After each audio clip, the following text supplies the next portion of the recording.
Ya. Oke, Baik, monggo terima Pak Dayat. kasih Pak Purnomo dan Pak Irfan yang telah memberikan kesempatan. Sebenarnya ini kesempatan yang baik ya.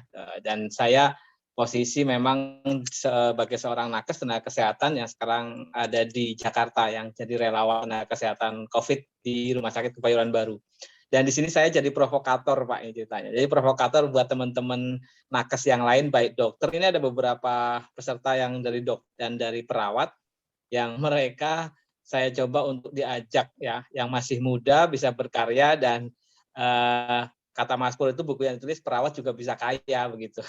Tapi kaya bukan hanya sekedar materi, tapi kaya akan link, jejaring juga silaturahim lah. Nah ini salah satu wacana agar kita mulai terhadap investasi dan barangkali salah satu caranya ya sekolah pasar modal ini mengenalkan kepada kaum milenial terutama ya untuk mulai melek dengan investasi bentuknya apapun itu. Nah, saya mengucapkan terima kasih pada Mas Pur yang telah memberikan kesempatan, Mbak Intan juga Panin Sekuritas yang selama ini sudah cukup baik hubungannya dengan kami, terutama saya pribadi, dan mudah-mudahan ini menjadi salah satu motivasi teman-teman juga untuk mulai berinvestasi mulai dari sekarang dan mulai mengajarkan kepada anak-anak kita untuk mulai investasi gitu.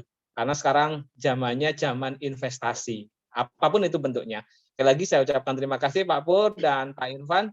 Mudah-mudahan bisa menularkan manfaat bagi orang banyak, semakin bisa menularkan investasi ini kepada orang banyak sehingga tercapailah nanti suatu saat bahwa aset yang bekerja buat kita gitu, bukan kita untuk bekerja keras tapi asetnya diam gitu.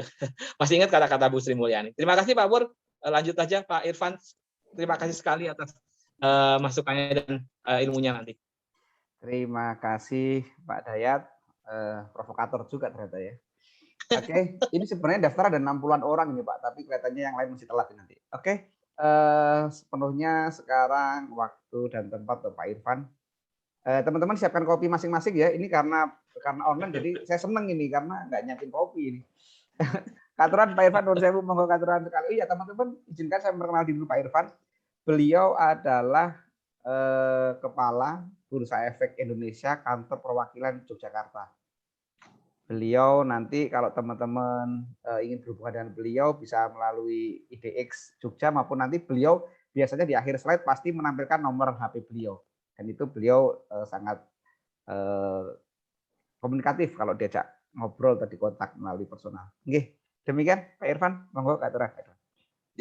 Matur nuwun sangat Pak Purnomo, matur nuwun sangat Pak Dayat, Bu Intan, matur nuwun sangat. Assalamualaikum warahmatullahi wabarakatuh. Waalaikumsalam warahmatullahi wabarakatuh. Selamat malam, salam sejahtera untuk kita semua. Mohon izin saya karena waktu saya langsung menampilkan slide aja.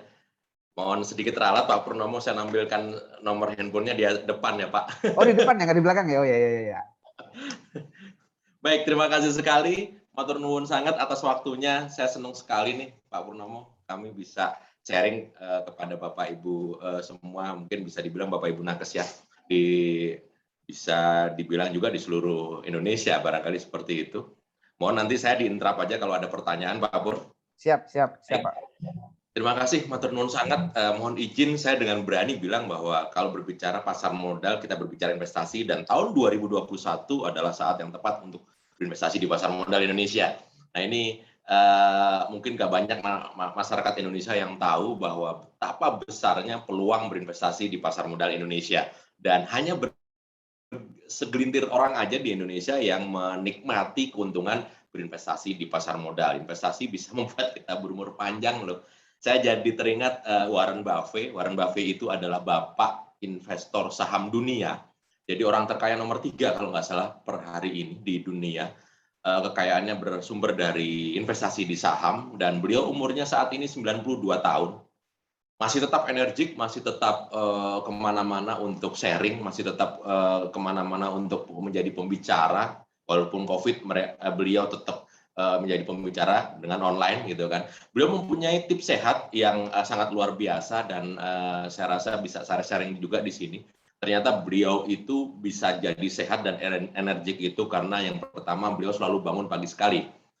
Bangun pagi-pagi sekali itu kebiasaan beliau. Yang kedua, beliau tetap menjaga pola makan. Beliau makan tidak berlebihan. Yang ketiga, beliau selalu olahraga untuk menjaga kebugaran tubuh. Mungkin ini pas sekali saat ini pandemi COVID-19 kita harus berolahraga. Beliau selalu menjaga kebersihan, tepat sekali dengan COVID ini. Dan terakhir, beliau itu selalu berpikir positif.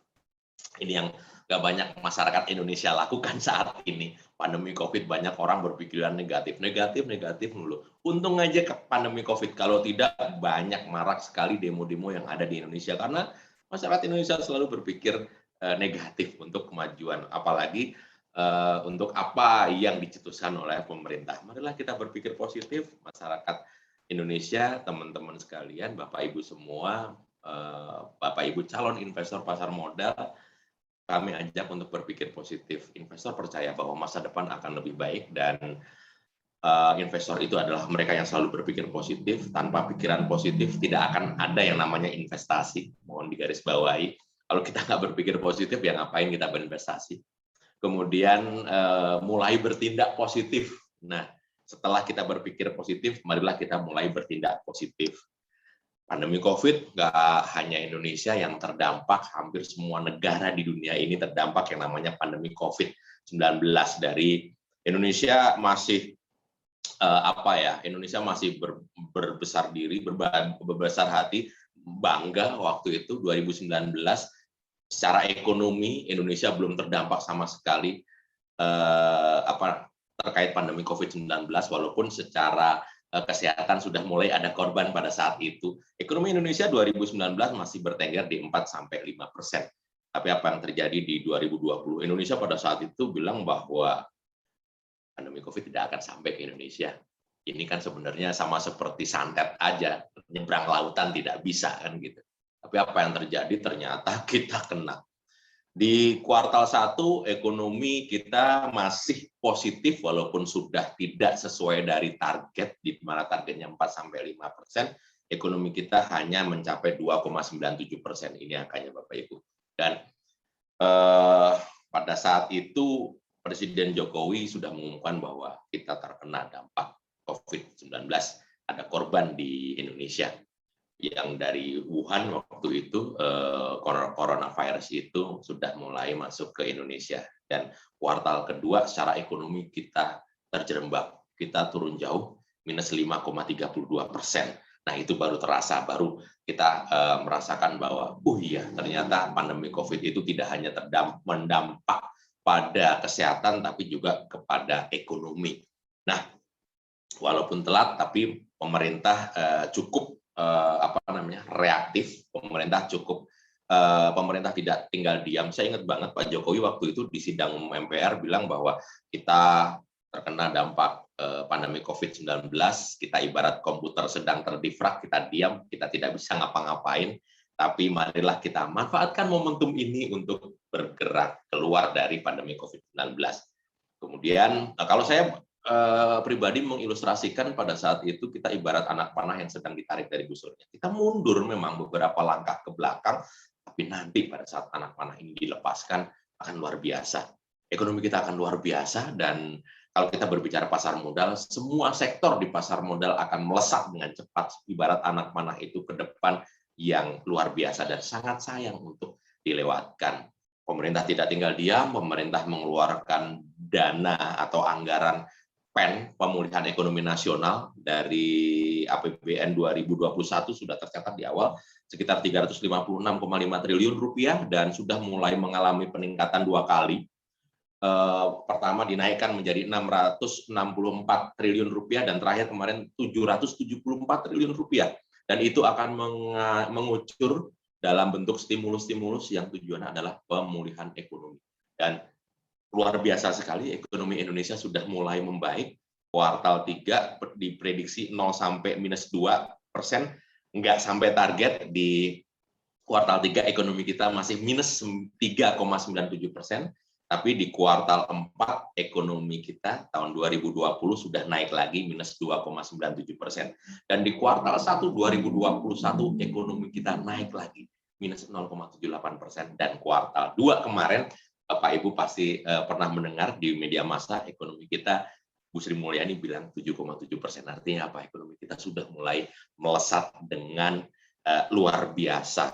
Dan beberapa pihak, baik internal maupun eksternal, memproyeksikan bahwa ekonomi kita akan sangat melesat di akhir tahun 2021, kenyataannya mulai sedikit banyak terbukti. Bank Dunia memprediksi ekonomi kita di angka 4,8% positif, ini luar biasa, dan IMF, satu lembaga dunia yang selalu ngejar-ngejar Indonesia, itu untuk ngutangi, mereka memprediksi ekonomi kita di atas 5, bahkan 6,1% di akhir 2021. Ini sudah mulai kelihatan.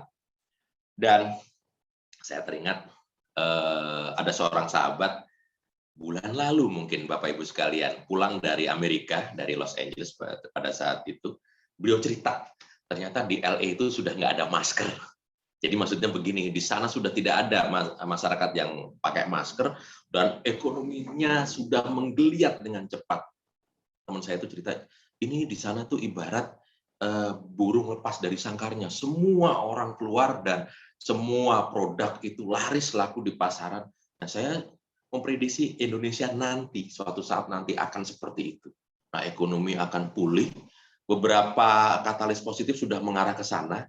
Yang pertama, vaksin mulai tersuntikkan ke masyarakat Indonesia. Sebentar lagi mungkin, atau kita tinggal tunggu suatu hari nanti Indonesia mencapai yang namanya herd immunity, masyarakat tervaksin semua, masyarakat sehat semua, dan ekonomi akan pulih kembali karena masyarakat akan melakukan mobilisasi kembali dan ekonomi akan luar biasa melesat dengan cepat. Bu Sri Mulyani yakin akan hal itu. Tadi Pak Dayat sampaikan benar, Bu Sri Mulyani luar biasa sekali. Beberapa waktu yang lalu, akhir tahun 2018, beliau itu melakukan kuliah umum atau menjadi penceramah di kuliah umum di alma mater kami waktu itu di UGM. Kebetulan saya ada di situ dan beliau dengan lantangnya bilang yang itu jadi viral memang. Apa sih yang membedakan masyarakat Indonesia dengan masyarakat negara maju?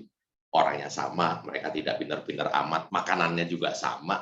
Ternyata memang yang membedakan adalah kalau di masyarakat Indonesia yang kerja keras itu kita kerja keras siang malam banting tulang, sementara aset-aset kita nganggur. Beda dengan negara maju, mereka kerja biasa aja dan mereka masih bisa vacation setiap akhir minggu, tapi aset mereka luar biasa. Mungkin saya punya videonya, barangkali mau kita saksikan.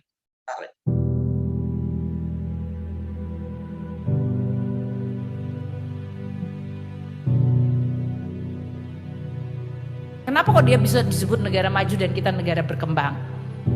Kalau saya perhatiin sistemnya adalah mereka tuh asetnya kerja keras, orangnya kerja biasa-biasa aja. Kalau di Republik kita orang kerja keras banget, asetnya tidur-tidur aja. So that is the different.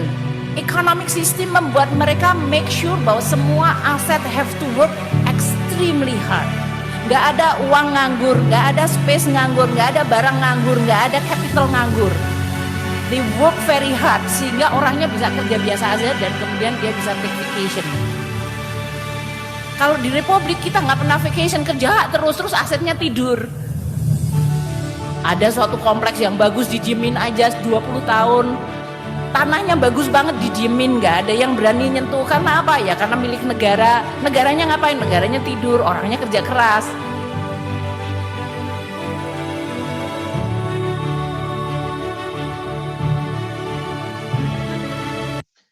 Lantas apa yang kita lakukan? Marilah kita menjadi tuan rumah di negeri sendiri. Bicara aset negara, banyak ternyata aset negara kita yang nganggur. Sementara kita kerja keras banting tulang. Berbicara pribadi, berbicara personal, berbicara rakyat Indonesia. Jangankan kita kepikiran aset, kita menyiapkan dana darurat dan investasi aja nggak kepikiran. Pandemi COVID ini membuat masyarakat Indonesia shock, membuat masyarakat Indonesia kaget, membuat masyarakat Indonesia tidak siap. Selama ini mereka tidak menyiapkan dana darurat, selama ini mereka tidak menyiapkan investasi, sehingga yang terjadi adalah seperti ini. Nah, jika gaji adalah satu-satunya sumber pendapatan kita, maka kita selangkah lagi dari kemiskinan, itu kata Warren Buffett. Dan yang kedua ini sangat pas sekali kondisinya saat ini. Rasa aman itu ibarat seperti oksigen. Kita seringkali tidak memperhatikannya sampai oksigen itu tidak ada lagi. Selama ini kita terlena, kita selalu menghamburkan uang kita untuk konsumsi. Pada saat terjadi pandemi COVID, kita tidak siap, tidak siap dana darurat, tidak siap investasi, kita tidak bisa ngapa-ngapain. Pandemi COVID juga membuat banyak orang belajar arti pentingnya investasi dan menyiapkan dana darurat. Nah, Bapak Ibu sekalian yang kami hormati, berbicara pasar modal, mungkin ada dua hal yang akan kami sharing di malam hari ini, malam yang cerah ini. Yang pertama adalah peluang investasi di pasar modal. Betapa dahsyatnya sebenarnya peluang investasi di pasar modal Indonesia dan nggak banyak masyarakat Indonesia yang tahu. Yang kedua nanti adalah tantangan pasar modal sendiri. Banyak orang bilang bahwa IHSG kita terpuruk, harga saham pada berjatuhan saat ini, nanti aja deh. Orang Indonesia selalu wait and see. Orang Indonesia selalu menunggu dan menunggu, tidak pernah action, tidak berani action.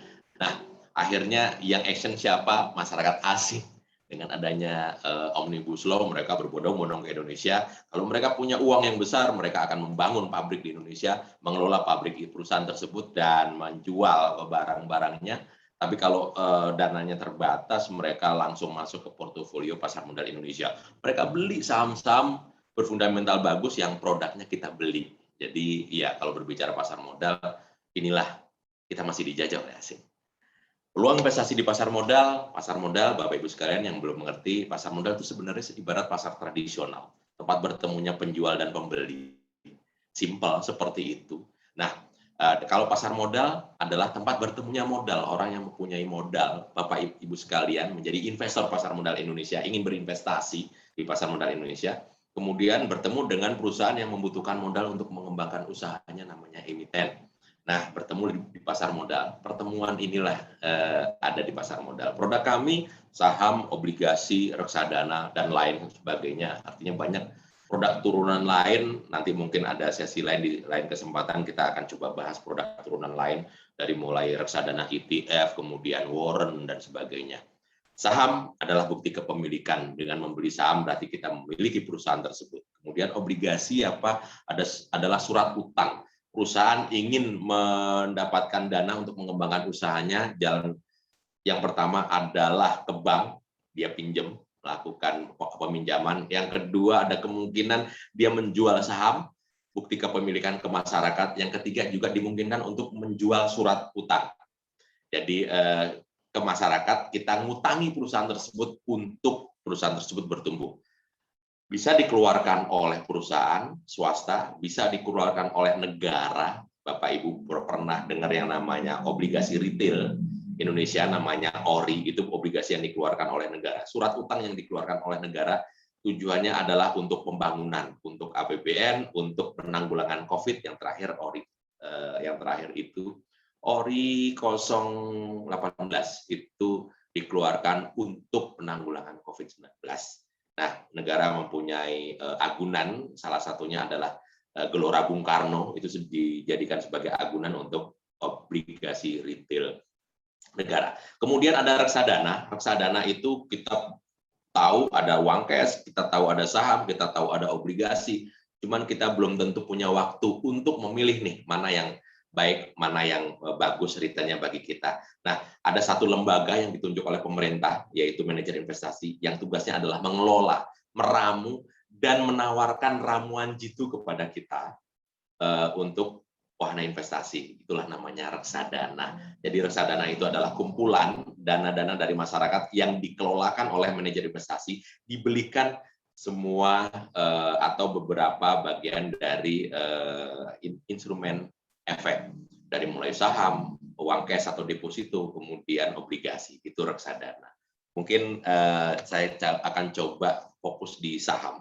Saham itu apa? Saham adalah bukti kepemilikan Bapak Ibu. Dengan kita membeli saham, kita memiliki perusahaan tersebut. Dengan kita membeli saham, kita membeli bisnis perusahaan tersebut. Kita menjadi owner.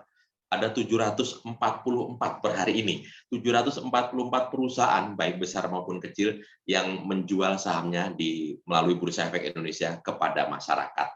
Pada saat kita membeli saham berarti ada dua potensi, baik keuntungan maupun kerugian. Potensi keuntungan pasti selalu ada, potensi kerugian juga pasti selalu ada, ibarat dua mata uang. Sisi mata uang yang selalu mengikuti. Nah, bagaimana kita memanage risiko tersebut, meminimalisir risiko tersebut agar keuntungannya bisa maksimal, itulah seni berinvestasi. Yang pertama, dengan membeli saham kita akan mendapatkan potensi yang namanya capital gain. Capital gain itu adalah selisih untung dari kita membeli saham dan menjual saham. Yang pertama, contoh ilustrasinya jam 10 pagi hari bursa, kita membeli saham di harga Rp1.000 per lembar. 2 jam berikutnya harganya naik menjadi Rp1.200, dan pada saat itu kita ingin menjual saham tersebut, berarti ada keuntungan Rp200. Inilah yang namanya capital gain. Kemudian ada potensi keuntungan lain yang namanya dividen. Dividen adalah sisa hasil keuntungan perusahaan yang dibagikan ke para pemegang saham. Sebaliknya ada risiko, tadi ada capital gain, terus kemudian ada capital loss. Apa itu capital loss? Capital loss adalah selisih rugi dari transaksi saham. Jam 10 kita beli saham harganya Rp1.000, jam 2 jam berikutnya harganya, atau 1 jam berikutnya harganya turun menjadi Rp800, dan karena kita membutuhkan uang terpaksa kita jual, walaupun kalau nggak kita jual hanya berpotensi, terpaksa kita jual, akhirnya kita menderita yang namanya capital loss sebesar Rp200. Kemudian ada risiko yang paling parah adalah risiko likuidasi. Ternyata kita membeli saham, perusahaannya itu rugi terus, kita nggak tahu cara membeli saham, kita nggak tahu cara melihat prospek perusahaan tersebut, kita asal beli, perusahaannya tersebut rugi terus sampai di titik perusahaan tersebut bangkrut. Kita sebagai pemilik, sisi syar'inya adalah keuntungan sama dipikul, kerugian juga sama dipikul. Nah, pada saat perusahaan tersebut bangkrut, semua asetnya akan dijual untuk membayar kewajibannya, membayar hutang dan membayar gaji karyawan yang terhutang. Kalau ada sisa, baru dibagikan ke para pemegang saham. Sehingga para pemegang saham itu adalah person terakhir atau bagian terakhir yang menikmati, dalam tanda kutip, kerugian dari perusahaan. Kalau ada. Kabar baiknya adalah saat ini dengan 100.000 saja sudah bisa membuka rekening efek, dan saat ini pembelian saham itu minimal satu lot yang tadinya 500 lembar sudah diturunkan menjadi 100 lembar. Sangat terjangkau sekali. Dan kabar baik sekali bagi masyarakat Indonesia saat ini, karena pandemi COVID, banyak saham-saham berfundamental bagus yang harganya jadi terjangkau. Kalau kita melihat harga saham berjatuhan, harga saham berguguran, kalau kita mau melihat dengan kacamata yang berbeda, ternyata banyak juga saham-saham yang berfundamental bagus, harganya jadi terjangkau. Kalau kita mau berpikir positif, kita harusnya beli itu. Jangan ditunggu naik lagi dan kita hanya menjadi pengamat aja. Seperti itu. Ada satu cerita terkait dividen ini. Ini testimonial Bapak Ibu. Tahun 2012 tiba-tiba datang seorang ibu ke Bursa Efek Indonesia dan membawa 1 lembar saham Unilever pada saat itu. Dan beliau menanyakan satu hal dengan pertanyaannya sederhana, saham saya masih laku nggak? Kita semua kaget pada saat itu karena akhirnya beliau cerita, beliau pegang saham Unilever itu, kodenya UNVR, dari tahun 93, 2012, 18 tahun beliau pegang saham Unilever. Dan beliau cerita tahun 93 beliau itu diberikan hadiah oleh suaminya berupa lembaran kertas, waktu itu bentuknya masih lembaran kertas saham itu. Sahamnya Unilever, surat berharga dari Unilever sebanyak 4 lot. 1 lotnya pada saat itu masih 500 lembar. Jadi beliau diberikan lembaran kertas sebanyak 4 rim. Beliau nggak tahu apa ini kertas ini gitu kan, dan akhirnya beliau simpan di dalam lemarinya dan hilang dalam tanda kutip karena beliau lupa naruhnya di mana selama bertahun-tahun. Dan singkat cerita tahun 2012 beliau menemukan kembali lembaran kertas tersebut dan beliau baru tahu bahwa itu surat berharga. Kebetulan beliau membutuhkan dana yang sangat besar dan dibawalah lembaran kertas itu ke Bursa Efek Indonesia. Beliau tanya, ini saham saya masih laku nggak ya? Kita semua kaget. Akhirnya kita bisa mencatatkan perjalanan saham Unilever-nya beliau dari tahun 93 sampai 2012. Unilever, perusahaan yang kalau menurut saya sangat menguntungkan. Jangankan sampai 2012, sampai sekarang produknya masih dibeli oleh masyarakat. Karena perusahaannya masih ada. Dan kenapa saya bilang perusahaan sangat menguntungkan? Logikanya sangat sederhana, krisis maupun tidak krisis, masyarakat Indonesia tetap mandi. Nah, Unilever produknya selalu dibeli oleh masyarakat. Dan sehingga apa yang terjadi? Tahun 93, harga Unilever pada saat itu dibeli di harga 23.600, belinya harus satu lot 500 lembar, harga perolehan satu lotnya 11.800.000. Unilever adalah perusahaan yang sangat menguntungkan.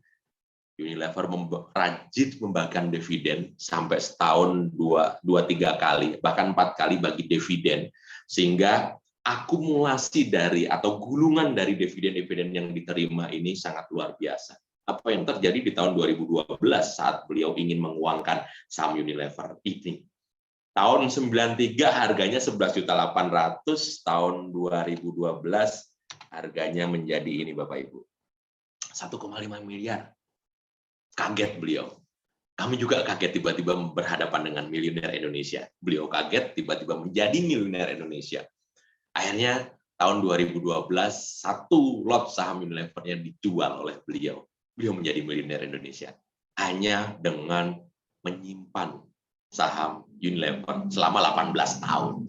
Kami sampai berandai-andai, andai beliau tidak menjual sahamnya tahun 2012, tetap disimpan, dijualnya tahun 2016. Kira-kira jadi berapa sih? Jadi 2,7 miliar. Satu angka yang sangat fantastis. Kalau dibandingkan dengan kita hanya menyimpan di dolar, hanya membukukan keuntungan 407 jutaan dari 93 sampai 2016. Kalau disimpan di emas hanya membukukan keuntungan 305 jutaan. Kita bandingkan apple to apple. Satu lot saham Unilever dengan $1 Amerika dan 1 gram emas. Nah, Unilever ini adalah salah satu yang bisa menjawab betapa menguntungkannya berinvestasi di pasar modal Indonesia. Kalau kita lihat dari tahun 82 Unilever ini IPO sampai 2021 bulan Juli lalu, Unilever sudah mengalami kenaikan kurang lebih 1.108 kali, atau rata-rata bertumbuh kurang lebih 20% per tahun.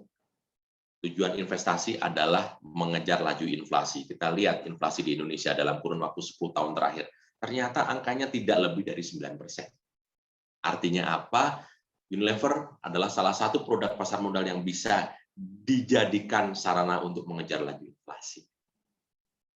Beliau, ibu ini adalah Ibu Mutia Hatta, Menteri Peranan Wanita era Presiden Gus Dur dan Pak Habibie waktu itu, putri seorang proklamator Republik Indonesia, Pak Hatta, dan beliau tiba-tiba menjadi miliuner itu. Ini yang menjelaskan kepada kita, ini yang membuat kita tahu bahwa ternyata harta karun tidak hanya ada di dasar lautan, harta karun ada di dasar lemarinya Bu Mutia Hatta.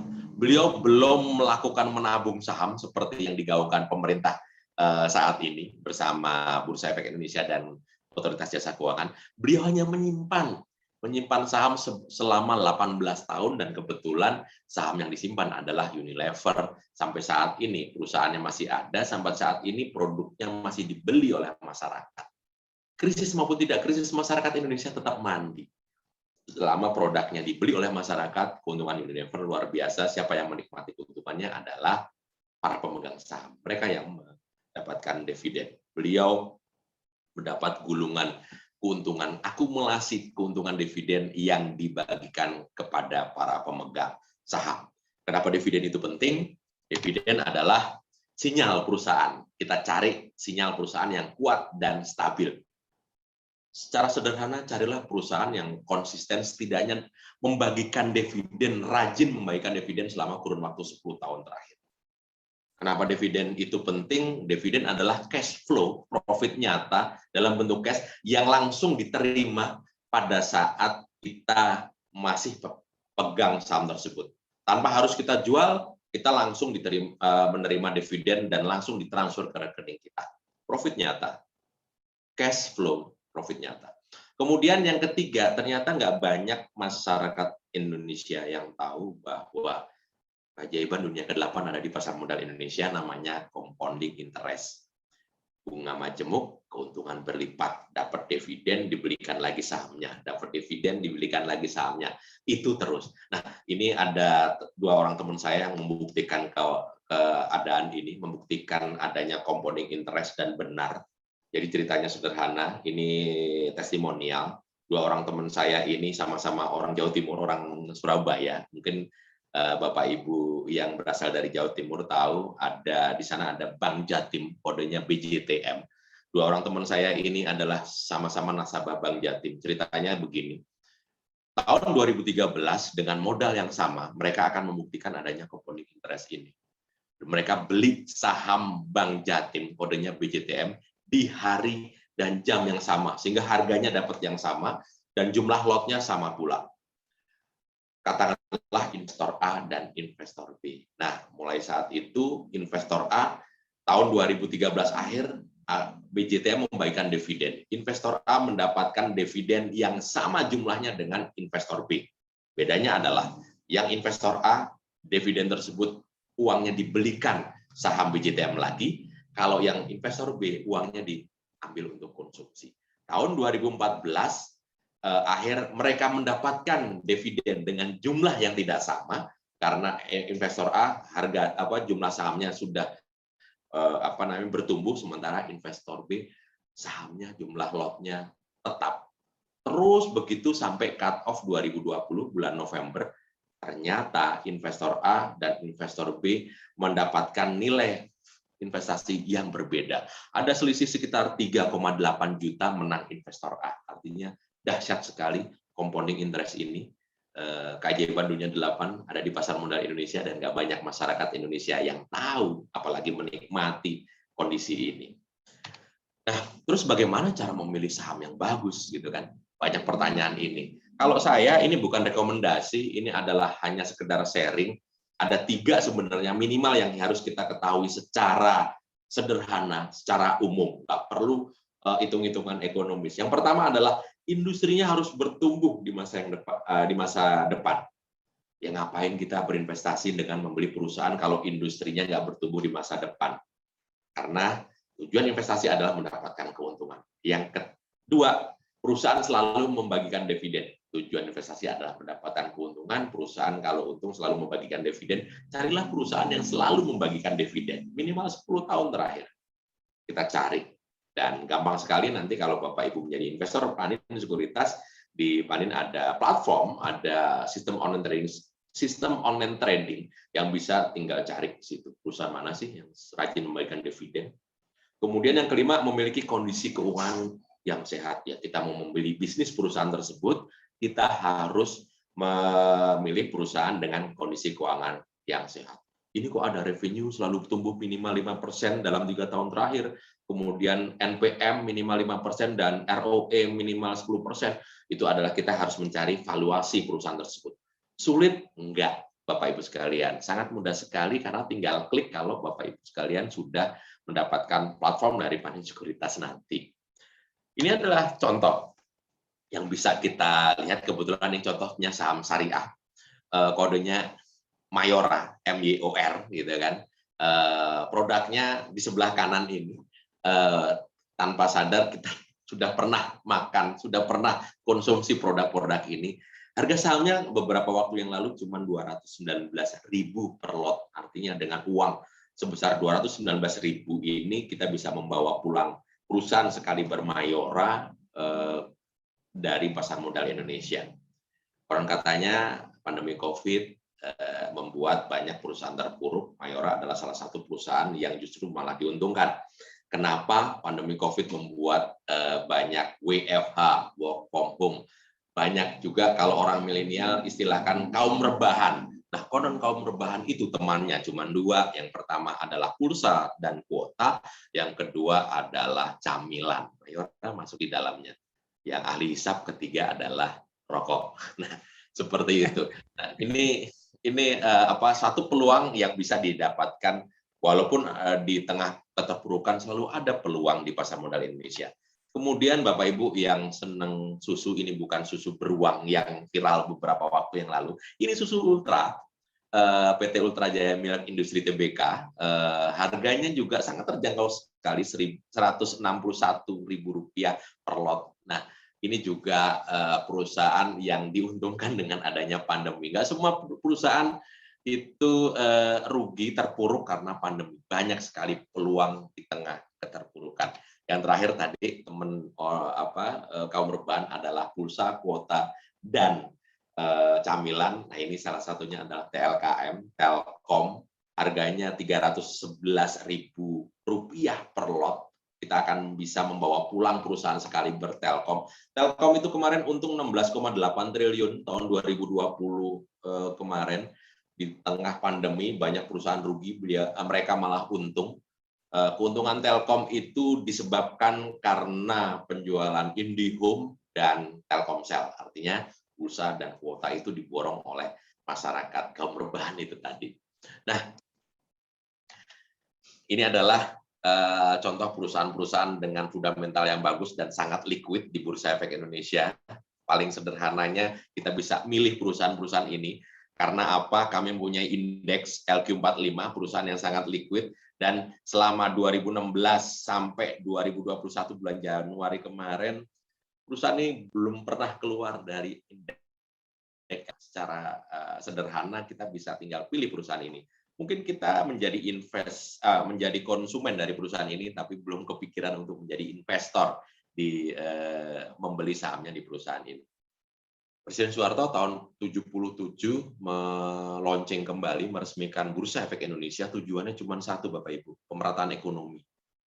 Tapi apakah ekonomi saat ini sudah merata? Belum, karena hampir semua masyarakat Indonesia hanya menikmati pasar modal dari sisi membeli produknya saja.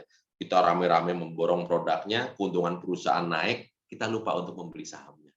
Sehingga keuntungan perusahaan tidak dibagikan kepada para pembeli produk tersebut. Siapa yang membeli produk saham-saham ini? Asing masih mendominasi, sekitar 44% dari komposisi kepemilikan saham di Bursa Efek Indonesia dimiliki oleh asing. Yang syariah, Bapak Ibu yang ingin berinvestasi secara syariah, ini adalah contoh saham-saham yang masuk kategori syariah. Ada Jakarta Islamic Index, indeks kami, ada 30 saham dengan kapitalisasi terbesar, sangat liquid, dan masuk kategori syariah. Apa sih yang membedakan saham pasar modal konvensional dengan syariah? Yang membedakan sahamnya sebenarnya. Jadi saham-saham yang masuk kategori syariah adalah saham-saham yang sudah keluar dari screening yang dilakukan oleh DSN MUI, kemudian Otoritas Jasa Keuangan, dan Bursa Efek Indonesia. Minimal ada 3 kriteria yang dilakukan untuk screening itu. Yang pertama adalah jenis usaha. Yang kedua adalah struktur pendanaan. Yang ketiga adalah sumber pendapatan. Jenis usaha merujuk kepada halal haram produknya. Kemudian struktur pendanaan merujuk kepada berapa besar sih komposisi riba dalam keuangan perusahaan, dan yang terakhir sumber pendapatan merujuk kepada rasio pendapatan non halal terhadap total pendapatan perusahaan. Screeningnya ada di bawah ini. Rasio hutang berbasis bunga dibandingkan total asetnya maksimal 45% dan rasio pendapatan non halal terhadap total pendapatan maksimal 10%. Kenapa sih ada maksimal 45% dan maksimal 10%? Ini adalah ijma ulama, fatwa ulama Indonesia. Mungkin di negara lain akan berbeda bilangannya, tapi kita akan mengarah ke 0, ke 0. Karena bisnis di Indonesia masih banyak berhubungan dengan bank konvensional, sehingga ada toleransi dari ulama untuk bilangan ini. Maksimal 45% dan maksimal 10%. Pilihan ada di tangan masyarakat Indonesia. Yang terakhir, terkait peluang, percayalah Bapak Ibu, selalu ada peluang di tengah pandemi, selalu ada peluang di tengah keterpurukan. Apakah semua saham itu merosot, apakah semua saham itu berguguran harganya dan tidak balik kembali. Ada beberapa saham yang saya amati justru mendapatkan peluang, justru mendapatkan keuntungan dari pandemi COVID ini. Yang pertama adalah telekomunikasi. Banyaknya kaum rebahan, mereka temannya hanya konon katanya pulsa, kuota, dan camilan. Nah, perusahaan-perusahaan saham sektor telekomunikasi ini tentunya sangat menarik. Yang kedua adalah sektor kesehatan. Nah, Bapak Ibu pasti mengalami di dalamnya. Rumah sakit yang tadinya sebelum COVID mau rugi, mau bangkrut pun juga tiba-tiba saat ini menjadi untung karena didatangi para pasiennya. Kemudian lab yang tadinya hanya didatangi oleh orang yang sehat, orang yang sakit aja, sekarang didatangi oleh orang yang sehat juga karena mereka akan melakukan tes swab, tes antigen dan sebagainya, sehingga keuntungannya luar biasa. Prodia kemarin untuk sharing aja mengalami keuntungan sekitar 289% dan ini sangat luar biasa sekali. Kemudian ada sektor bank digital di mana Bapak Ibu pernah dengar sekarang ada transformasi digital. Pemerintah sedang menitikberatkan 3 hal. Yang pertama adalah bisnis hilirisasi, yang kedua adalah transformasi digital khususnya UMKM, yang ketiga adalah go green, bisnis hijau. Kemarin Pak Jokowi mengumpulkan para ekonom dan mengatakan hal itu. Titik beratnya ke arah sana sehingga bank-bank digital ini sangat menarik dan fenomenal dan sangat layak untuk dijadikan koleksi.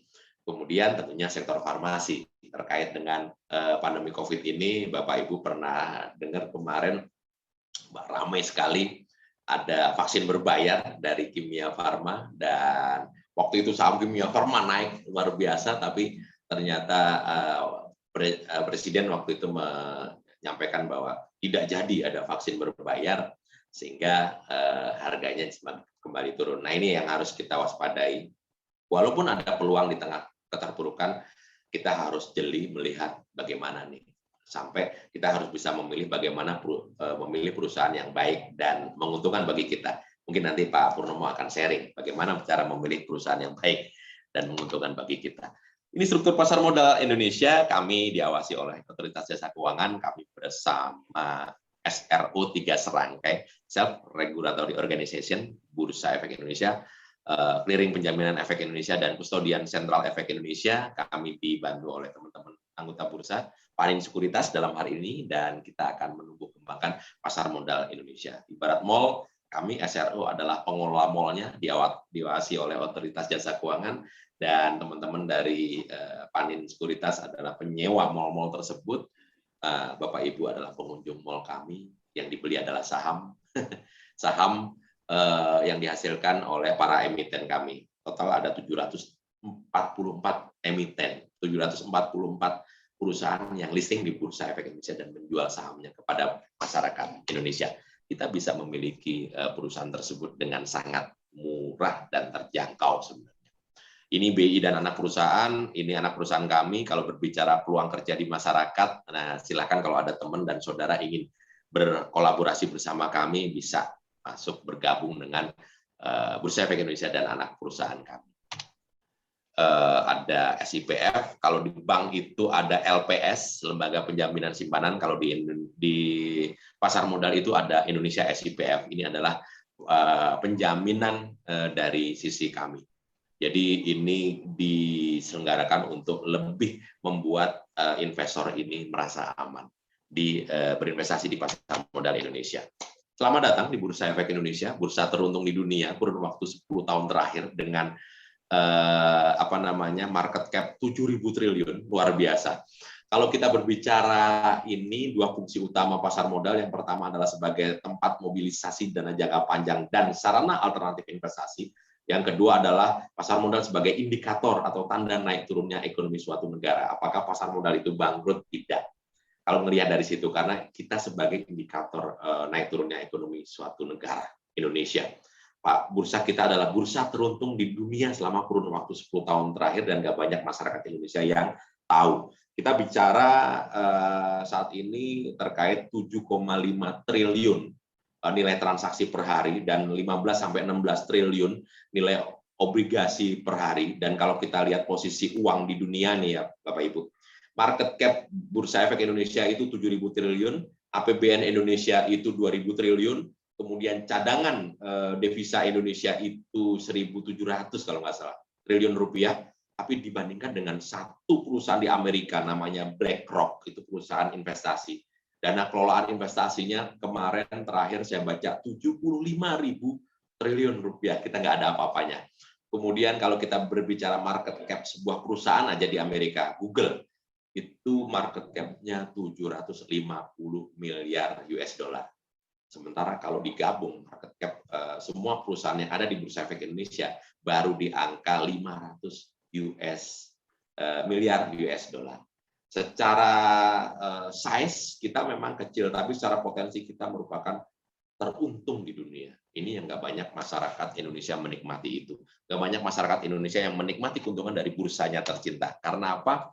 Dari total per hari ini per Juli kemarin, emiten baru sekitar 739 emiten, dan selama kurun waktu 10 tahun terakhir ternyata lebih besar sahamnya itu naik dibanding sahamnya itu turun. Lalu ada yang naik, selalu ada yang turun. Bagaimana cara kita memilih perusahaan yang baik, itu adalah kuncinya nanti. Nggak banyak masyarakat Indonesia yang menikmati keuntungan ini, karena kalau kita berbicara investor pasar modal, itu baru di angka 5,8 juta investor. Dan investor saham lebih kecil lagi, di angka 2,5 juta investor. Kalau dibandingkan dengan total jumlah penduduk Indonesia, baru di angka 2,1% yang menikmati pasar modalnya. Peluangnya luar biasa sekali dan nggak banyak masyarakat Indonesia yang tahu. Di angka itu pun, kalau kita berbicara siapa sih yang menikmati, 44,30% masih dikuasai asing, 44,31%. Sisanya lokal. Artinya kalau berbicara Unilever, yang capek-capek mandi kita, yang menikmati keuntungan dari mandi kita adalah asing. Karena mereka tidak perlu beli produk Unilevernya, tapi mereka membeli langsung saham. Kita dijajah dari sisi pasar modal saat ini kalau melihat hal ini. Nah, terakhir, terpurukkah pasar modal Indonesia? Banyak orang yang bilang IHSG turun terus, IHSG terpuruk, nanti deh, entar kapan-kapan aja deh kita masuk menjadi investor pasar modal Indonesia. Masyarakat Indonesia selalu senangnya wait and see. Nah, apa yang terjadi, ya kita selalu kehilangan momentum. Kalau kita mau boleh flashback, tahun 98, waktu itu ada krisis moneter, IHSG juga sempat terpuruk, terimbas, minus 37,56% kala itu, tapi pemerintah cukup tanggap pada saat itu, fundamental kita juga cukup kuat, baik ekonomi maupun pasar modal. Setahun berikutnya, IHSG berbalik arah, positif plus 70,06%. Andai waktu minus 37,56% kita memborong saham-saham yang pada saat itu harganya turun, fundamentalnya bagus, kita beli di situ, setahun kemudian harganya naik 2 kali lipat, bahkan ratusan kali lipat pada saat itu. Pak Lo Keng Hong, Warren Buffett-nya Indonesia, seorang investor Indonesia yang sangat sukses. Beliau bisa dibilang salah satu orang terkaya di Indonesia, sangat low profile sekali. Beliau pada saat itu memborong saham-saham berfundamental bagus pada saat saham-saham itu ditinggalkan orang, harganya turun, beliau borong, dan beliau menjadi miliuner Indonesia setelahnya, 1 tahun kemudian. Nah, apakah krisis berhenti ke situ? Fluktuatif ya. Tahun 2008 ada subprime mortgage di Amerika dan Indonesia terkena dampaknya, Indonesia terkena imbasnya, IHSG juga terdampak, minusnya cukup dalam, minus 50,64%.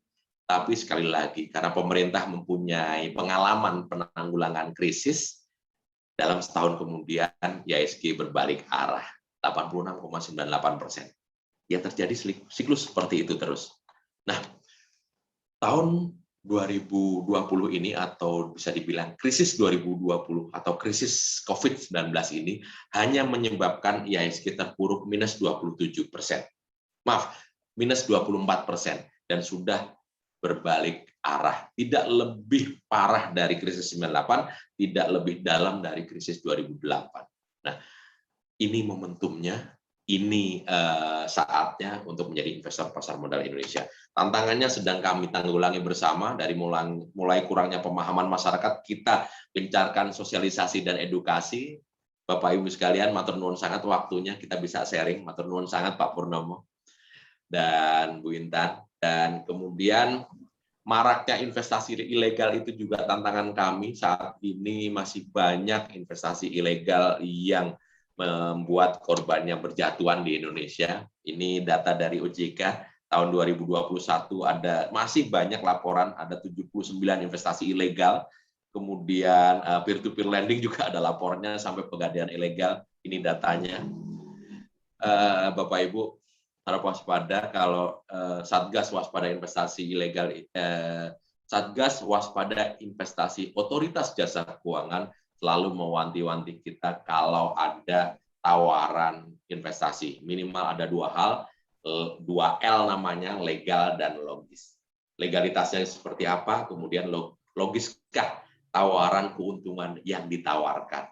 Nah, kalau memang merasa tidak logis, kemudian legalitasnya diragukan, silakan bisa telepon ke 157, langsung sambung ke Satgas Waspada Investasi Otoritas Jasa Keuangan, atau bisa melalui kami ada Instagram, tadi di awal sudah kami tuliskan, @idx_Yogyakarta, nanti akan kami teruskan, kami bantu ke Satgas Waspada Investasi Otoritas Jasa Keuangan.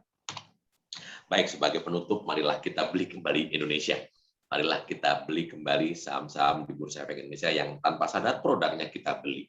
Kita jangan mau kalah dengan asing, dan ini adalah menjadi salah satu pendapatan sampingan kita berinvestasi di pasar modal. Kita akan meningkatkan aset-aset kita. Pasar modal adalah peluang, yang namanya peluang kalau kita berani melakukannya, tingkat kegagalannya cuma 50%. 50% berikutnya adalah keberhasilan. Kita harus jadian. Jangan seperti Alfamart yang dengan Indomaret selalu beriringan tanpa jadian. Kita harus jadian menjadi investor di pasar modal Indonesia. Kita harus jangan seperti kaktus kakak adik tanpa status. Besok kita harus punya status investor, dan nanti kita bisa sejahtera bersama, insya Allah. Oh ya, ini ada giveaway, barangkali Bapak Ibu ingin ikut di dalamnya. Kita punya giveaway 3 bulanan. Akhir September ini akan kita umumkan pemenangnya di Instagram kami. Pertanyaannya sangat sederhana, sebut dan jelaskan indeks syariah terakhir yang dikeluarkan oleh Bursa Efek Indonesia. Jawabannya tinggal follow Instagram kami @idx_Yogyakarta dan jawab melalui DM. Siapa tahu total jutaan rupiah bisa menjadi peluang. Total jutaan rupiah ini bisa menjadi hak dari Bapak Ibu sekalian. Saya bilang investasi di pasar modal sulit dan mahal. Dengan 0 rupiah juga bisa kita lakukan. Syaratnya menangkan giveaway kami. Mungkin itu Bapak Ibu yang bisa kami sampaikan. Terima kasih atas waktunya. Monggo kalau ada pertanyaan, baik pertanyaan apapun, kalau memang ada waktu kita masuk ke sesi diskusi. Kurang lebihnya mohon maaf. Terima kasih. Assalamualaikum warahmatullahi wabarakatuh. Waktu kami kembalikan ke Pak Purnomo. Terima kasih. Waalaikumsalam. Waalaikumsalam warahmatullahi wabarakatuh. Terima kasih Pak Irfan. Saya yakin cukup jelas pemaparannya tadi, sampaikan data-data yang seharusnya bisa membuat kita optimis, bisa membuat kita berpikir positif terhadap kondisi negara kita, khususnya di pasar modal. Teman-teman, ada pertanyaan? Monggo, dari tadi ambleng ini teman-teman. Tapi ini tadi saya dapat kiriman video, Pak. Ini ada salah satu peserta, ini yang nonton bareng nih Pak. Jadi satu rumah itu pakai proyektor nih Pak. Matur nuwun sangat. Ini tadi ada yang ngirim video, satu rumah yang nonton satu proyektor nih. Teman-teman ada pertanyaan? Pak Dayat, ada yang disampaikan Pak Dayat? Oh iya, saya menyambung cerita Pak Irfan tadi tentang Ibu Dr. Mutia Hatta. Saya punya cerita juga Pak. Ini pernah saya tulis di media sosial saya. Jadi ceritanya, saya itu punya murid, gitu kan? Itu orang Banyuwangi, tinggal di Surabaya. Suatu ketika ikut kelas saya. Jadi setelah ikut kelas saya tentang saham, pas mudik ke Banyuwangi, dia cerita sambil makan malam sama papanya itu. Kalau sekarang ini saham Pak, mulai belajar saham Pak segala macam. Papanya bilang gini. Ini saya buka 2 laptop ini ya. Saya buka tanggal Januari saya cerita. Kalau nggak salah, papa itu juga duwe saham Semen Gresik. Tapi mbonang di, tapi nggak tahu di mana. Sama kayak Bu Mutia Hatta. Akhirnya dicari, Pak. Ketemu, Pak. Nah, menariknya, Pak. Kalau Bu Mutia Hatta itu dikasih sebagai hadiah suaminya, kalau papanya Kohalim ini, namanya Kohalim, beliau adalah pemilik toko bangunan, Pak, di Banyuwangi, Pak. Nah, waktu Semen Gresik IPO, semua distributor itu diwajibkan beli, Pak. Jadi waktu Semen Gresik IPO itu semua pemilik pedagang Semen Gresik harus beli, Pak. Nah, papanya beli cuman 1 lot, Pak. Nah, 500 lembar gitu kan. Nah, 500 lembar. Terus 500 lembar, Pak, ini. Nah, akhirnya kemarin diurus, Pak. Akhirnya dicari, Pak. Ketemu di tumpukan apa namanya dokumen katanya. Itu katanya wis pokoknya lama itu nyari-nyari ketemu. Nah, ini kemudian saya kemarin diurus ya Mbak Intan, nggak tahu Mbak Intan udah masuk di Cilacap belum waktu itu. Jadi Sudah. nilainya ini sudah ya Mas ya. Ya itu sudah. Iya. Ini sudah dari tahun 91 Pak. 91 Pak itu Pak. 91 itu nilainya, nah ini Paknya ada. 91 waktu itu nilainya sebentar berapa ini? 500.000 Pak. Tahun 91. Itu diwajibkan. Karena diwajibkan. Jadi Gresula dia. Dulu yang ngapain sih beli kayak gini lagi sepi-sepi segala macam diwajibkan, tapi kalau nanti nggak beli nanti kita diputus sama Semen Gresik gitu. Ancamannya gitu. Akhirnya dia ikut. Sekarang Pak kebalik Pak. Waktu mencairkan itu kebalik Pak. Ceritanya gini, kenapa dulu cuma bisa tulet ya? Nah gitu sekarang. Kenapa? Karena nilainya Pak. Nilainya itu jadi kalau kita lihat historinya itu tahun 2007 Semen Gresik stock split 1/10, 2013 stock split 1/3. Jadi nilainya itu sahamnya itu menjadi dari 500 menjadi 25.000 lembar, gitu kan? Dan totalnya menjadi di angka sekitar 200 jutaan. Dari 500.000 dalam waktu 20 tahun. 30 tahun maaf, 91 sampai sekarang.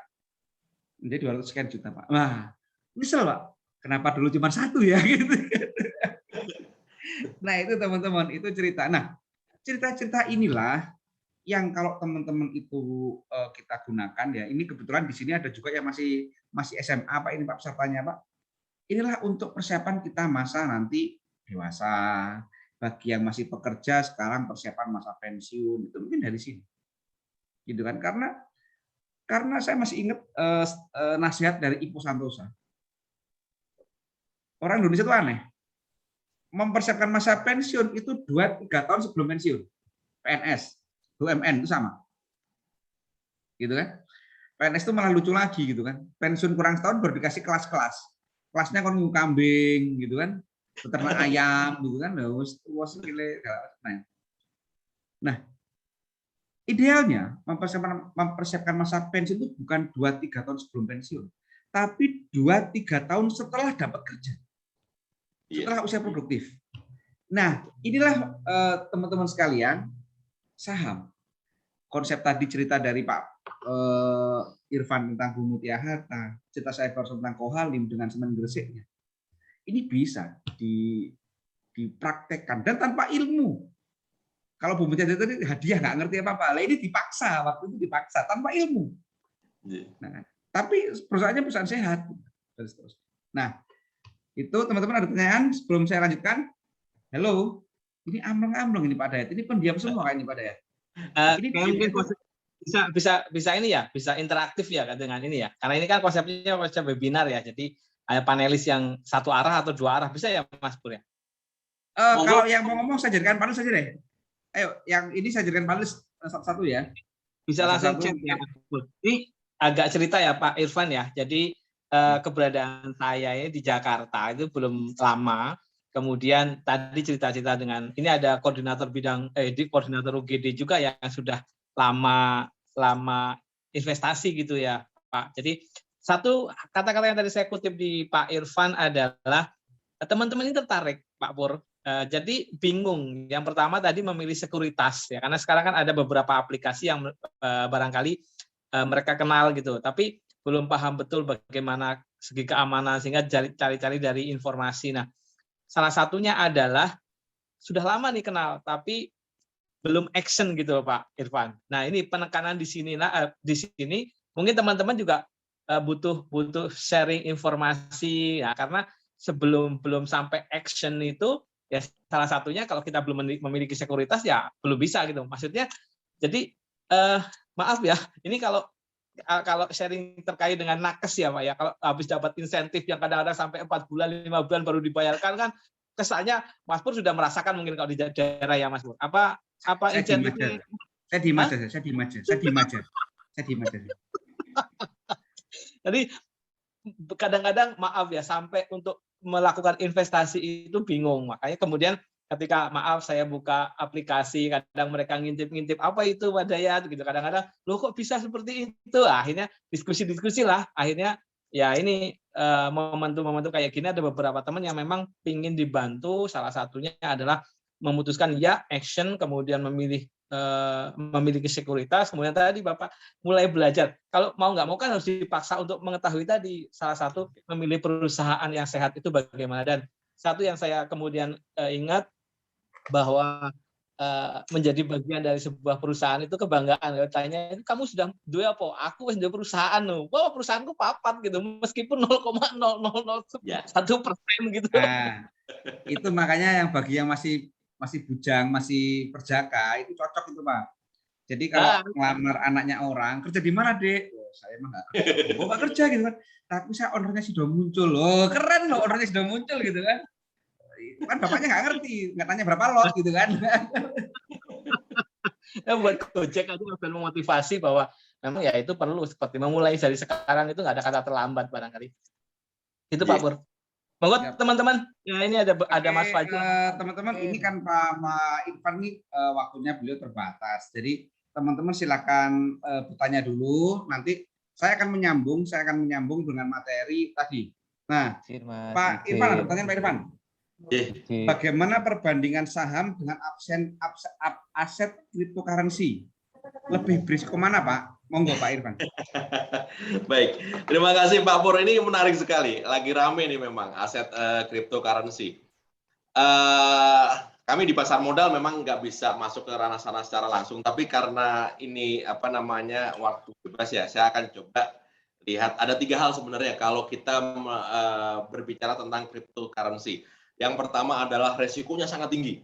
Jadi cryptocurrency itu aset kripto, salah satunya Bitcoin, itu bisa naik ratusan kali lipat gitu kan, dan tiba-tiba bisa turun juga ratusan kali lipat. Artinya itu fluktuasinya sangat tinggi, sangat volatile sekali, dan itu bagi kesehatan juga satu berbahaya, bagi resikonya juga sangat berbahaya di situ. Ya kembali kalau kami berbicara dengan mahasiswa di kampus, ya silakan kalau mau belajar.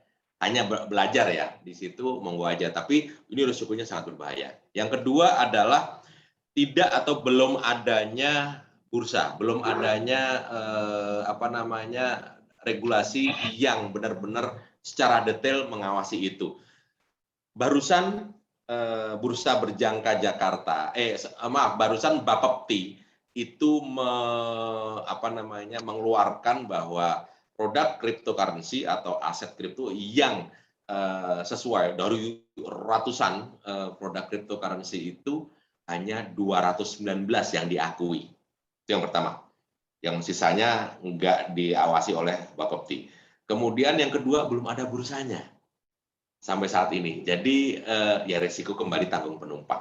Kemudian tidak ada fundamental yang untuk dianalisa. Kalau pasar modal, khususnya saham, kita bisa menganalisa fundamentalnya perusahaan tersebut, bahwa perusahaan tersebut ini bisnisnya kemana nih ke depan, bagus apa tidak, kemudian keuntungannya bagus atau tidak, kita bisa analisa. Tapi kalau cryptocurrency kita tidak bisa analisa, kita jual dan beli gitu, kita tidak tahu lawan kita siapa, kan gitu. Sehingga secara syariah pun juga akan sangat sulit mencap cryptocurrency itu sebuah wahana investasi yang syariah. Seperti itu. Ya kembali ke dasarnya, kalau ini kan sebenarnya yang diperjualbelikan uang, walaupun namanya uang digital. Kalau ketika kita berbicara uang ketemu dengan uang, syaratnya itu hanya cuma 2. Yang pertama adalah tunai, yang kedua adalah tidak boleh ada riba di situ. Sehingga sangat sulit ini cryptocurrency itu dimasukkan ke dalam investasi syariah. Nah, berbicara resiko dan keuntungannya, ya kita lihat high risk, high return tetap mungkin potensi keuntungan di cryptocurrency sangat tinggi, tapi resikonya jauh lebih besar. Sementara kalau di saham cukup lumayan, tadi beberapa keuntungannya sudah kami sampaikan, bahkan ada beberapa saham-saham yang memang keuntungannya sangat tinggi.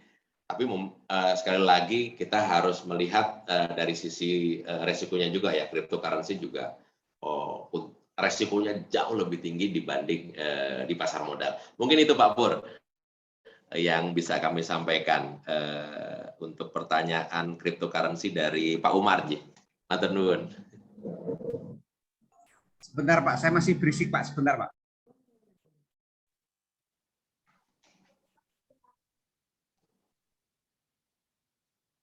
Assalamualaikum. Waalaikumsalam Pak. Pak Catur, matur nuwun Pak. Terima kasih banyak Mas Irfan sama Mas Purnomo. Alhamdulillah. Ini saya baru saja ikut tapi langsung tertarik ini Mas Pur sama Mas Irfan. Mohon petunjuk langkah saya untuk langsung seandainya beli sahamnya 1 lot gitu gimana nih, langsung ikut ke siapa nih saya? Oke. Terima kasih. Nanti saya jawab nanti saya jawab kali itu. Ini pertanyaan dari Mbak Nurul Fahria, nanti juga saya jawab bisa. Pak Juhair, ini nanti juga saya jawab bisa, gitu kan? Karena ini pembukaan sekuritas, bukan rekening Pak, rata-rata pertanyaan. Jadi nanti saya jawab bisa, gitu kan? Oke, ada pertanyaan untuk Pak Irfan teman-teman.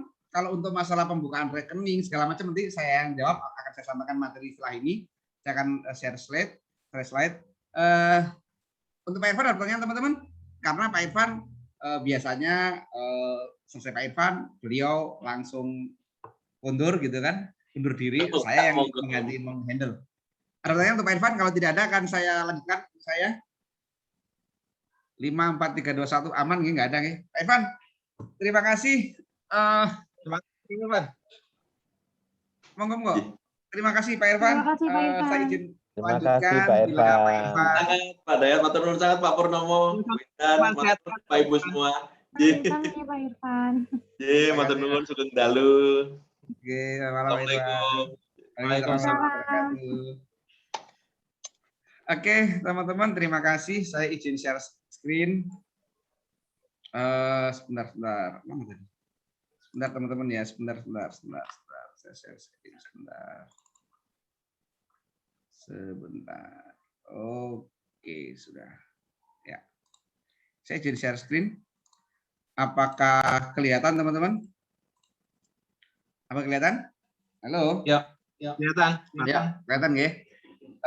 Panduan lengkap investasi saham. Judul slide-nya. Teman-teman, perkenalkan nama saya Purnomo Sony. Saya berbicara sebagai founder Profita Institute. Tetapi kalau ditanya Mas Pur itu kerjaannya apa gitu kan? Saya sehari-hari tercatat sebagai tenaga kesehatan di ruang COVID di salah satu rumah sakit pemerintah daerah di Jawa Tengah. Jadi saya perawat. Sama kayak Pak Dayat, pada tadi saya cerita saya itu dulu muridnya Pak Dayat gitu kan. Saya sehari-hari juga tercatat sebagai penanggung jawab atau kepala cabang Panin Sekuritas Cilacap. Nah ini aneh teman-teman. Jadi kalau teman-teman alasannya, wah saya perawat nggak bisa ngapain, saya dokter nggak bisa ngapain, bisa kok investasi. Oke, teman-teman. Jadi kalau saya memulai paparan selalu saya sampaikan bahwa ada beberapa catatan. Yang pertama adalah penjelasan saya nanti akan menggunakan bahasa sederhana supaya mudah dipahami, gitu kan. Nah, video ini sifatnya edukasi untuk menambah wawasan, bukan perintah, gitu kan. Bukan perintah, bukan merupakan anjuran. Nanti saya tidak mau ada salah persepsi, wah ini diharuskan beli saham ini, tidak, kan? Kemudian setiap investor punya cara masing-masing dan kami menghargai itu. Bila ada tidak puas, saya ikhlas karena memang saya bukan alat pemuas. Ya, kita mulai teman-teman. Pertanyaan, nah ini tadi pertanyaannya seperti ini kan. Apa saja langkah untuk mulai berinvestasi saham? Yang kedua, apa saja yang harus dilakukan atau diperhatikan untuk investasi saham? Betul enggak? Ini dua pertanyaan ini yang paling banyak diajukan kalau orang pertama. Tadi juga ada beberapa pertanyaan dari Mbak Nurul, FDN, Pak Mas Juhairi, tadi juga Pak Catur. Nah itu juga sama. Mas Anas M. Yusuf juga bagaimana membuka FDN. Teman-teman, kita mulai ya. Nah, bagaimana sebaiknya membeli saham investasi? Nah, ini juga tiga pertanyaan yang paling banyak. Sebelumnya saya mau nanya dulu Pak Dayat. ini mau dibahas malam ini atau mau dibahas besok, Pak Dayat? Apanya ini? Oke, ya satu dulu aja, satu dulu. Oke, yuk teman-teman. Langkah pertama, perhatikan. Langkah pertama membuka atau membeli saham atau berinvestasi saham adalah langkah pertamanya adalah membuka rekening saham di sekuritas. Itu langkah pertama. Jadi teman-teman menghubungi pihak sekuritas dulu. Ada lebih dari 110 sekuritas di Indonesia. Silakan pilih salah satu. Wah, pilih salah satu gitu kan. Sing diwae ya bebas. Googling banyak, ada banyak. Ada karena malam ini dari Panin ya berarti nanti kita akan ngomongin Panin gitu kan. Tetapi saya akan fair. Ada beberapa tips memilih sekuritas yang teman-teman perhatikan. Jadi teman-teman kalau bisa sekuritas itu memenuhi 3 hal ini. Yang pertama adalah tidak ada biaya aplikasi. Jadi ada sekuritas itu yang kalau pakai aplikasi bayar per bulan. Ada. Gitu kan? Ada, Pak. Kalau nggak bayar, nanti aplikasinya nggak real time. Tapi delay 10-15 menit. Ada. Nah, jadi pastikan kalau milih sekuritas itu nggak ada biaya aplikasi. Yang kedua, tidak ada minimal transaksi. Karena kita investor nih, jarang transaksi nih, misalkan. Kalau trader beda kasus, misalkan. Karena ada sekuritas itu yang mengenakan minimal transaksi. Setiap bulan minimal transaksi 50 juta. Kalau nggak kena itu nanti ada biaya fee, ada biaya aplikasi. Itu ada. Nah, yang ketiga yang paling penting nih teman-teman. Teman-teman kalau mau milih sekuritas, usahakan atau pastikan punya kontak personalnya, marketing. Nah, syukur-syukur kepala cabang. Ini nggak bercanda, serius. Apa tujuannya? Kalau kita membuka rekening di sekuritas hanya bermodal web, ngisi via web, teman-teman nggak punya kontak person marketingnya atau kepala cabangnya. Saat ada trouble, ingin nanya segala macam, itu susah, ribet. Kenapa? Karena nanyanya ke kontak center, ke call center. Betul nggak? Ke care center dan seterusnya. Sehingga kalau ada masalah apa-apa, ya tahu sendirilah kalau call center itu biasanya yang jawab mesin, robot. Ribet. Gitu kan? Sehingga mau nanya, Mas, ini kenapa ya kok tiba-tiba gini? Itu jawabnya ngenteni 15 menit, setengah jam. Sementara kalau punya kontak person marketingnya, enak. Mas, aku ngene iki yo, Mas yo. Apalagi punya punya nomor kepala cabangnya, enak mana itu. Gitu kan? Standby dia. Nah, itu 3 hal, teman-teman. Nah, di Panin Sekuritas itu teman-teman saya kasih kontak personnya Mbak Intan. Nah, ini nomornya Mbak Intan. Jadi teman-teman kalau nanti mau buka rekening, hubungi Mbak Intan.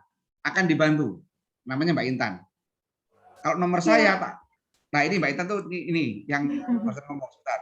Saya tak cerita dulu, tak kasih nomor saya juga. Curang kalau nggak kasih nomor saya sebentar. Ini nomor saya juga ini. Ini nanti ada yang Pak Dayat protes nanti ini. Kok nomornya Mas Pro enak? Ya Pak, tak kasih Pak ini. Saya tahu Pak itu orang. Nah, ini ada orang Betawi yang bisa bahasa Jawa dikurangi bahasa Jawa nih. Oh iya, maaf. Oh iya, ini juga ada yang dari ada yang dari Sulawesi. Saya lupa, mohon maaf kalau saya pakai bahasa Jawa. Oh iya, lupa. Maaf teman-teman. Teman-teman, itu kontak saya. Jadi kalau teman-teman nyatet kontak saya itu, tinggal WA gitu kan. Enak, wes. Nomor kepala cabang kepegang, wes. Jadi kalau ada apa-apa kontak saya. Nah, jadi kesimpulannya bukalah di Panin Sekuritas. Nah, intinya gitu kan sekarang kan. Gitu kan. Nah, oke. Ada pertanyaan dari sini? Halo. Ada pertanyaan tentang tips memilih sekuritas? Ada satu, Pak. Monggo Pak Catur. Nopo saya di Jawa Timur apa tidak ada kepala cabang atau saya tetap bisa mengikuti Mas Pur? Saya itu Pak, 20% nasabah saya itu di Hong Kong. Jadi selama tadi Pak Irfan itu Jogja. Jadi nggak ada batasan sekarang Pak. Di Indonesia nggak ada batasan Pak. Oke. Saya nggak ada batasan. Jadi 20% nasabah saya, mungkin lebih Mbak Intan ya, hampir 26 ya kalau nggak salah ya. Kemarin terakhir itu ya. nasabah saya itu banyak dari Hong Kong, Pak. Kenapa kok dari Hong Kong? Karena saya 2 kali ke Hong Kong. Pertama diundang KJRI untuk edukasi di sana tentang saham. Nah, jadi di Hong Kong. Dan di Hong Kong itu nggak cuma orang Hong Kong ya, maksudnya orang Indonesia tapi di sana Pak, PMI gitu loh, pekerja migran. Ada yang dari mana-mana saja lah. Oke, gitu. Jadi nggak pengaruh Pak. Kalau Bapak mau ke tempat lain, silakan nggak apa-apa. Intinya 3 tadi Pak, diinget-inget 3 tadi aja. Wis duwe nomor urung kayak mau apa jenenge marketingnya kepala cabangnya gitu kan. Nah itu. Oke, ilmu saya. Nah sekarang pertanyaan selanjutnya adalah ini teman-teman. Langkah selanjutnya yang perlu diperhatikan dalam berinvestasi saham itu ya teman-teman. Yang pertama, milih saham. Wah tadi sudah ada dari Pak Irfan, 5 tips dari Pak Irfan. Nah, itu cakep. Tapi kan jenengan orang ngerti caranya ndelok ROE mau piye ya Pak Irfan yo. Nggak ngerti kan? Tahu nggak? Nggak ngerti. Gitu. Oke, itu yang pertama. Yang kedua, terus belinya berapa? Berapa perusahaan yang harus saya beli? Gitu kan? Apakah tak beli semua ataukah hanya beli 1 gitu kan? Bingung mana gitu kan. Waduh, jangkrik orang ngerti aku gitu kan. Nggak tahu aku gimana. Gitu kan. Yang ketiga adalah kapan belinya? Nah ini. Apakah sekarang waktu yang tepat atau nunggu besok ya? Gitu kan? Atau nunggu bulan depan ya? Kita nggak tahu. Nah, ini pemula pertanyaannya ini. Saham apa, berapa jumlahnya, kapan beli, dan yang keempat, cara belinya bagaimana? Wah, nanti aku nggak ada panduannya, piye yo? Gimana ya cara ketak-ketik, ketuk-ketuk, mana yang diklik, mana yang bingung. Nah, kira-kira betul enggak 4 pertanyaan ini kalau terjawab teman-teman langsung aku siap gitu. Betul enggak teman-teman? Halo Pak Catur? Masih bingung aku nggak bisa. Betul sekali. Nah, Pak Catur, kalau ini saya jelaskan sekarang akan rampung paling enggak 1 jam lagi, Pak. Sekarang 10. Saya udah ngantuk, Pak. Jadi kita akan ngadain kelas lagi, Pak. Ini Siap. gratis tanggal 16 September jam 7 sampai selesai, Pak. Karena di grupnya jangan keluar dari grup. Oke, siap. Nah, nanti pokoknya lewat grup. Link Zoom-nya lewat grup. Ini free, gratis. Nanti kita akan membahas 4 ini. Gitu kan? Akan bahas 4 pertanyaan ini tadi. Nah, ini. Oke? Halo? Halo, ya Mas Nur. Siap, Mas. Oke ya. Jadi nanti kita akan ketemu lagi hari Kamis depan. Siap. Nanti saya akan membahas 4 cara tadi. Oh iya, Mas Nur. Dalam. Mas Nur, maaf ini, semisal gitu belum sampai tanggal 16 ini ada teman-teman yang berminat untuk membuka sekuritas, ya, membuka sekuritas di Panin, langsung menghubungi Mbak Intan, nggih. Oh iya, jadi saya harap teman-teman pada tanggal 16 sudah jadi RDN-nya supaya langsung praktek. Siap. Nah, aku kadung teori pisan rong praktek bingung maneh. Betul. Lupa lagi. Siap, Mas Pur. Siap. Selaku kepala cabang, beberapa teman yang menanyakan berapa sih saldo minimal atau setoran awal sehingga bisa membuka rekening dana nasabah tadi, Mas Pur. Peserta, jadi kalau di Panin Sekuritas itu minimal 10 juta, Pak. Kalau di Panin Cilacap minimal 1 juta, Pak. Tapi setiap peserta SPM itu bisa hanya 100.000, Pak. Ya, ini teman-teman silahkan manfaatkan momen ini, momentum ini untuk membuka. Jadi langsung menghubungi Mbak Intan saja. Ya, jadi karena SPM itu adalah programnya pemerintah, dalam hal ini adalah Bursa Efek. Jadi setiap sekuritas yang mengadakan SPM itu wajib setoran awal minimal 100.000, Pak. Apapun sekuritasnya. Tapi syaratnya ikut SPM. Makanya nanti kan tadi di grup nanti Mbak Intan akan jabri, tolong tulis nama lengkap, alamat email. Karena itu nanti akan didaftarkan supaya dapat link bisa buka 100.000, Pak. Ya. Gitu, Pak. Terima kasih Mas Pur informasinya. Gitu, Pak. Terima kasih Mas Pur. Siap. Siap. Ada pertanyaan lagi teman-teman? Saya baca dulu. Oke. Kalau nek bingung bisa ketemu langsung Mbak Intan, jangan ketemu lah. WA saja. Mbak Intan masih manten anyar, jadi kalau ketemu orang masih agak takut. Canda. Teman-teman, kantor kami di Panin Cilacap itu di Panin Bank lantai 2. Kalau teman-teman ada dari Cilacap boleh main ke tempat kita, boleh. Monggo, ada pertanyaan lagi sebelum saya tutup? Ya, Cukup? terima kasih Mas Pur. Tanggal 16 Pak ya. Catur, saya mohon ini ya Pak Catur, mohon komentarnya tentang acara ini Pak Catur. Alhamdulillah, Mas Pur, dengan segala kerendahan hati saya, yang kebetulan saya memang orang dari Jember, Pak. Jadi Mas Pur, ini dahsyat, ini keren, ini top.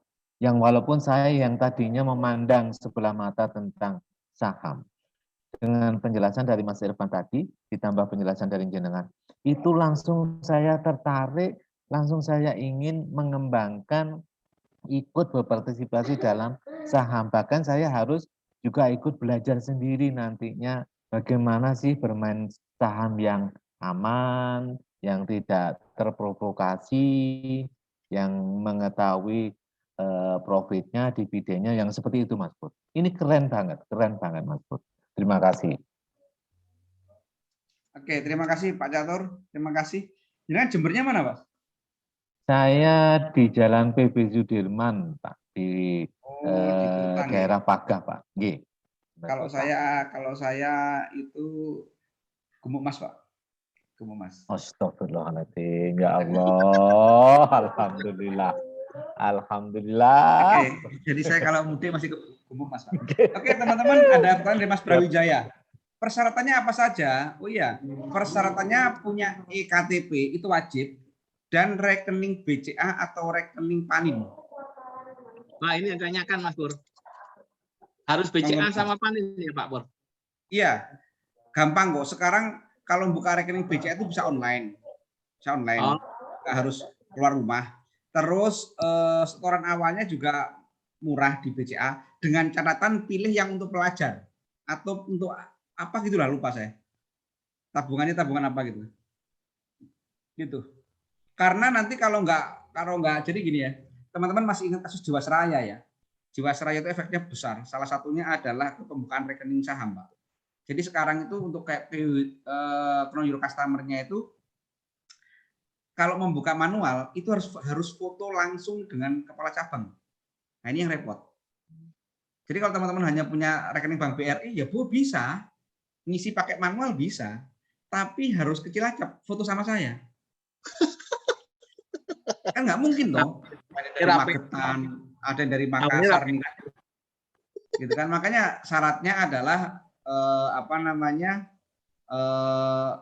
EKTP dan rekening BCA atau Panin. Nanti akan dibantu oleh Mbak Intan, Mas Brawijaya.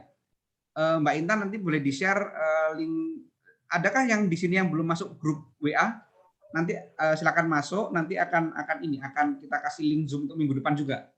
Untuk yang kelas itu, kelas analisa saham itu. Demikian Mas Brawijaya. Ada pertanyaan lagi, Nun Sewu? Cukup? Saya share ya Mas di grup SPM-nya itu. Ini ada yang belum masuk SPM kalau nggak salah Mbak Intan. Di grup di chat juga di share aja ininya. Link Oke, WA-nya. baik. Siap.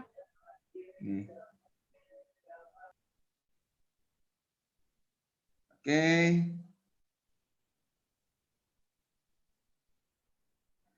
Ada pertanyaan teman-teman? Ya, cukup. Oke, nanti akan di-follow Mbak Intan. Teman-teman saya harap bisa segera buka rekening. Tujuannya supaya besok hari Kamis itu kita bisa praktek langsung, nggak cuma teori. Bisa dipahami ya? Oke, nggih? Oke, demikian dari saya. Teman-teman, bolehkah kita foto bareng semua? Ya deh, foto barengnya ini aja deh. Foto barengnya. Foto barengnya nggak banyak, ini nggak jadi yang jadi panelis, nggak mau banyak orang. Ya wes, oke siap. Mbak Nurul, ada Mbak Nurul di sini kan nggak salah kan? Bentar. Ini dari Mataram teman-teman. Ada Mbak Nurul Mataram. Mbak Nurul Mataram, bolehkah pindah ke panelis Mbak Nurul? Saya ingin ngobrol dengan Mbak Nurul. Mana Mbak Nurul? Mbak Nurul Fahriah, adakah Anda menyimak suara saya? Ini Mbak Nurul Fahriah ini saya jadikan co-host ya Mbak, saya jadikan panelis. Saya ingin Mbak Nurul ini adalah orang yang sudah kenal saham sejak mungkin 2 tahun lalu. Saya ingin Mbak Nurul cerita tentang saham. Monggo Mbak Nurul. Halo Mbak Nurul. Di mana Mbak Nurul nih? Mbak Nurul. Mbak Nurul. Ayo Mbak Nurul. Oh, kok nggak ada, kok hilang? Ah, ini sudah. Monggo Mbak Nurul. Boleh bersuara, kalau ada videonya boleh bervideo. Monggo Mbak Nurul. Oke. Sudah. Silakan, saya bicara. Ya, halo, Assalamualaikum. Waalaikumsalam.